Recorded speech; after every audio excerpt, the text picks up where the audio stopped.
Assalamualaikum warahmatullahi wabarakatuh.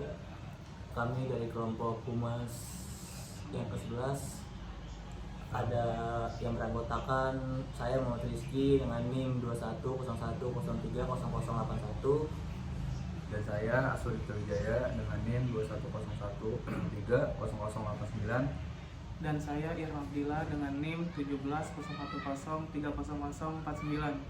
Dan selanjutnya ini saya Fahmi Jamil Arif, NIM-nya 1801030 100. Di sini saya akan menjelaskan chapter 1 mengenai public relation. Yang pertama, apa itu public relation? Relation atau yang sering kita sebut juga dengan humas, dengan ruang lingkup kegiatan yang menyangkut baik individu ke dalam maupun di luar individu, dan semua kegiatan yang diselenggarakan dalam rangka pelaksanaan tugas dan fungsi masing-masing lembaga atau organisasi. Public relation adalah fungsi manajemen yang membangun dan mempertahankan hubungan baik dan bermanfaat antara organisasi dengan publik yang mempengaruhi kesuksesan atau kegagalan organisasi tersebut. Public relation merupakan fungsi manajemen perusahaan atau organisasi yang memberikan masukan dan nasihat terhadap berbagai kebijakan yang berhubungan dengan opini atau isu publik yang tengah berkembang. Selanjutnya saya akan menjelaskan konsep public relation. Public relation sendiri bukanlah ilmu tradisional yang digunakan untuk menghadapi tujuan-tujuan sesaat. Public relation perlu direncanakan dalam suatu pendekatan manajemen kepada target-target publik tertentu.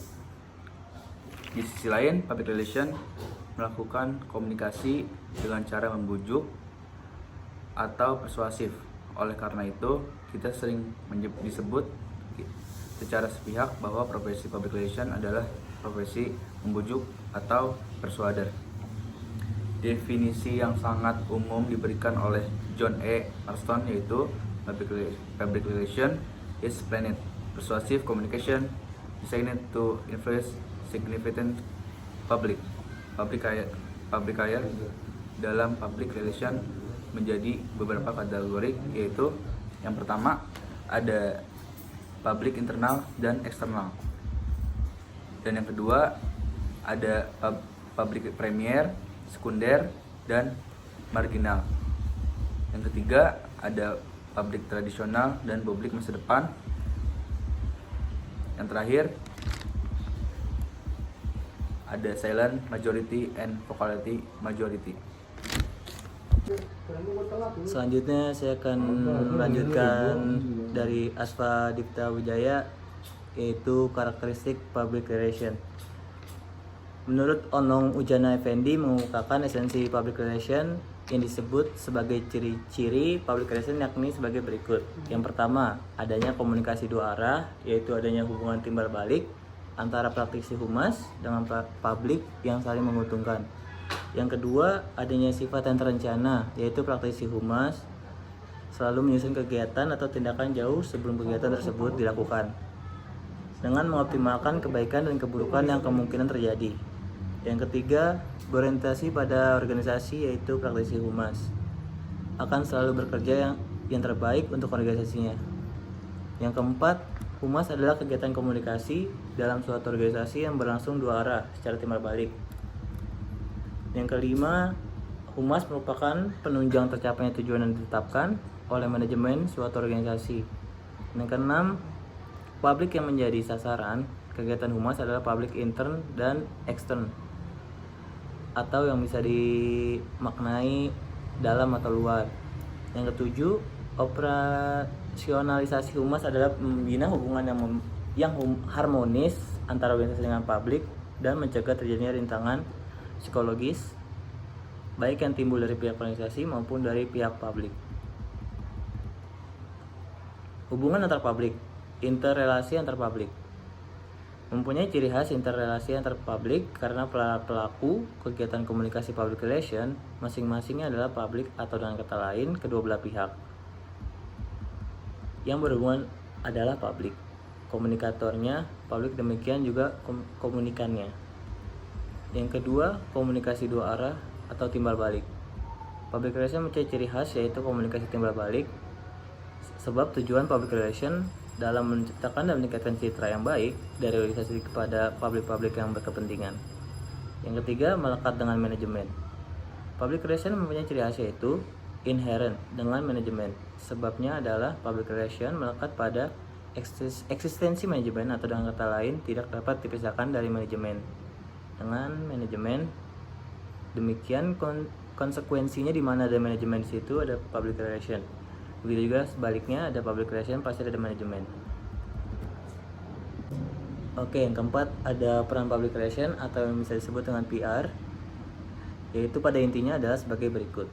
Sebagai komunikator atau penghubung antara organisasi atau lembaga yang diawali dengan publiknya. Membina relationship yaitu berupaya membina hubungan yang positif dan saling menguntungkan dengan publiknya. Peranan backup manajemen yakni sebagai pendukung dalam fungsi manajemen organisasi atau perusahaan. Membentuk corporate image artinya peranan public relation berupaya menciptakan citra bagi organisasi atau lembaganya. Kalau dipaparkan secara rinci, 4 fungsi utama public relation tersebut adalah sebagai berikut. Yang pertama, bertindak sebagai komunikator dalam kegiatan komunikasi pada organisasi perusahaan. Prosesnya berlangsung dalam 2 arah timbal balik. Ini di satu pihak melakukan fungsi komunikasi berlangsung dalam bentuk penyampaian pesan dan menciptakan opini publik. Kedua, membangun atau membina hubungan yang positif dan baik dengan pihak publik sebagai target sasaran, yaitu publik internal dan eksternal, khususnya dalam menciptakan saling mempercayai dan saling memperoleh manfaat bersama antara lembaga atau organisasi perusahaan dan publiknya. Ketiga, peran backup manajemen dan sebelumnya dijelaskan bahwa fungsi public relation melekat pada fungsi manajemen. Berarti ia tidak dapat dipisahkan dari manajemen. Menurut teori bahwa proses tersebut melalui tahapan yang terkenal POAC, yaitu singkatan dari planning, yaitu perencanaan, organisasi atau pengorganisasian, aktualisasi atau penggiatan, dan controlling, pengawasan. Lalu diikuti unsur lain yang terlibat dalam proses melakukan komunikasi 2 arah untuk menunjang kegiatan bagian departemen lainnya. Keempat, menciptakan citra perusahaan atau lembaga, corporate image, yang merupakan tujuan atau goals akhir dalam suatu aktivitas program kerja PR, baik untuk keperluan publikasi maupun promosi. Peranan public relation mencakup bidang yang luas, menyangkut hubungan dengan berbagai pihak, dan tidak hanya sekedar berbentuk relation. Bagaimana meningkatkan kesadaran pengertian dan pemahaman tentang aktivitas perusahaan atau lembaga. Pengertian dan pemahaman tentang aktivitas perusahaan atau lembaga termasuk membentuk sikap yang menyenangkan, etikat baik, toleransi, saling pengertian, dan saling mempercayai. Selanjutnya saya akan menjelaskan tentang strategi public relation. Apa itu citra perusahaan? Citra perusahaan adalah gambaran singkat mengenai sebuah organisasi atau perusahaan yang diciptakan melalui akumulasi pesan-pesan yang diterima melalui pengalaman yang dirasakan oleh seluruh indera. Citra perusahaan adalah kesan, perasaan, gambaran, atau persepsi publik atau konsumen terhadap organisasi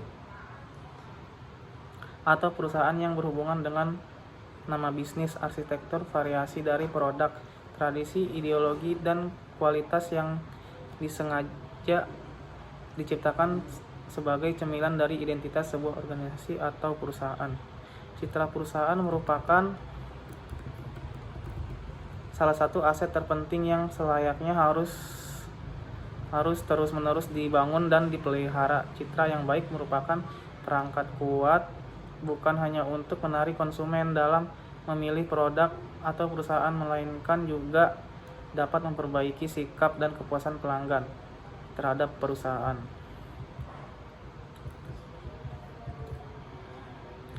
Yang berikutnya ada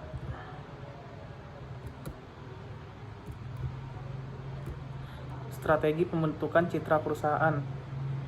Adapun strategi yang dapat dilakukan untuk membentuk citra perusahaan antara lain dapat dilakukan dengan hal-hal sebagai berikut. Yang pertama, membentuk persepsi segmen sasaran. Citra yang ingin dibentuk harus mencerminkan jati diri perusahaan yang sebenarnya, tidak lebih dan tidak kurang. Yang kedua, memelihara persepsi, upaya mempertahankan citra dengan mempertahankan pelaksanaan program periklanan dan public relation sesuai dengan perusahaan. Yang ketiga, mengubah persepsi segmen pasaran yang kurang menguntungkan. Perusahaan yang dikelola secara profesional akan berusaha keras mengubah persepsi segmen sasaran yang tidak menguntungkan dengan berbenah diri dari dalam. Opini publik atau pendapat umum adalah pendapat kelompok masyarakat sintesis dari pendapat diperoleh oleh suatu diskusi sosial dari pihak-pihak yang berkepentingan secara umum. Opini publik dapat dikaitkan sebagai pendapat yang dinyatakan secara terbuka. Pendapat mengenai masalah-masalah publik dan pendapat masyarakat sebagai suatu kelompok dan bukan pendapat kelompok yang lebih kecil yang terdiri atas beberapa individu memilih opini publik didasarkan kepada jumlah mayoritas yang efektif dan bukan pada jumlah mayoritas secara keseluruhan. Opini publik menggunakan subjek berupa permasalahan baru yang mengandung pernyataan yang bersifat kontroversial dari sifat reaksi pertama atau sebuah gagasan baru. Ada beberapa pendapat dari para ahli mengenai pentingnya opini publik. Opini publik memiliki kaitan erat dalam perusahaan. Opini publik dapat menjadi cerminan bagi suatu perusahaan untuk meningkatkan kualitasnya lebih baik lagi. Berikut pengaruh opini publik dalam perusahaan. Yang pertama itu atau yang ke-1 itu, opini publik dapat mengenal atau sebaliknya mengecilkan citra suatu organisasi. Misalnya kegiatan CSR yang dilakukan oleh suatu organisasi dapat menimbulkan citra positif ataupun citra negatif. Organisasi sekaligus membentuk opini publik. Sementara jika di pemberitaan korupsi yang dilakukan oleh salah satu anggota organisasi, hal itu dapat menimbulkan opini publik yang negatif. Ini terkait dengan citra permasalahan atau bisa dikaitkan juga dengan citra perusahaannya.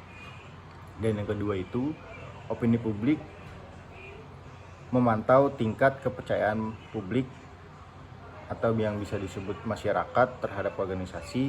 Tingkat kepercayaan ini niatnya akan mempengaruhi keputusan-keputusan masyarakat terhadap produk organisasi. Dan yang ketiga itu, opini publik dapat mempengaruhi eksistensi atau keberadaan organisasi. Nah, selanjutnya itu, jika opini publik yang tercipta negatif, maka masyarakat pun tidak akan mengizinkan keberadaan perusahaan tersebut di daerah mereka, dikarenakan takut ada bencana-bencana yang tidak diinginkan atau penyakit-penyakit yang bisa menyebabkan masyarakat atau keluarga-keluarga mereka yang terkena penyakit dari kotornya perusahaan itu. Nah, masyarakat pun juga ingin meminta untuk anak-anaknya atau bisa dibilang yang dia kenal-kenal dan bisa dibilang juga kerabat-kerabatnya untuk bekerja atau bergabung dengan perusahaan tersebut.